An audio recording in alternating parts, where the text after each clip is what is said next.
AP రాజకీయాల్లో ఆసక్తికర సన్నివేశాలు చోటు చేసుకుంటున్నాయి. పొలిటికల్ ఫ్రెండ్షిప్ కాకుండా అభిమానం, ఆప్యాయతలను నేతల మధ్య కనిపిస్తోంది. పవన్ కళ్యాణ్ ఆశీర్వాదాన్ని లోకేష్ తీసుకున్నారు. కాలుకు నమస్కారం చేసేందుకు లోకేష్ ప్రయత్నిస్తుంటే పవన్ వద్దని వారించారు. కానీ లోకేష్ మాత్రం నమస్కారం చేశారు. ఈ వీడియో సోషల్ మీడియాలో వైరల్ అవుతోంది. ఇది చూసిన నెటిజన్లు ఇద్దరి మధ్య సోదర బంధానికి ఇదే నిదర్శనమని కామెంట్ చేస్తున్నారు. నెటిజన్ల కామెంట్స్ ను కొట్టిపారేయలేం.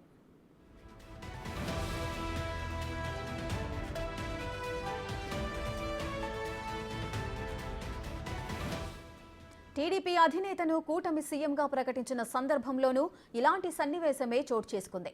పవన్ చంద్రబాబు గురించి మాట్లాడుతూ ఆయన బాగా నలిగిపోయారని అన్నారు.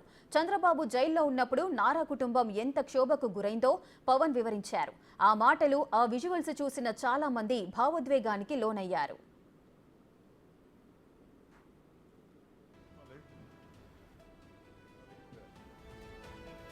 నలిగిపోయారు. జైల్లో చూశాను ఆయన. పాపం భువనేశ్వర్ గారి బాధను చూశాను. నేను అనుకున్నాను, అమ్మ మీరు కన్నీళ్ళు పెట్టకండి, మంచి రోజులు వస్తాయని చెప్పిన మంచి రోజులు వచ్చినాయి.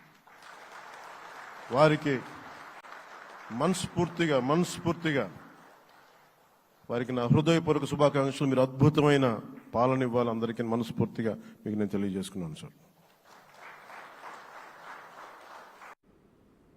పవన్ తో టీడీపీ అగ్రనేతల మధ్య జరుగుతున్న ఈ సన్నివేశాలు రాజకీయంలో భాగమని అనలేం.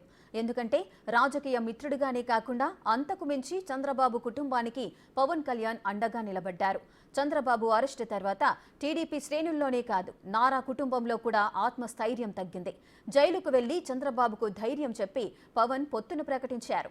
ఆ తర్వాత చంద్రబాబు కుటుంబాన్ని కూడా కలిసి ఆత్మస్థైర్యాన్ని నింపారు. దీంతో రెండు పార్టీల మధ్య రాజకీయాన్ని మించిన బంధం ఏర్పడింది.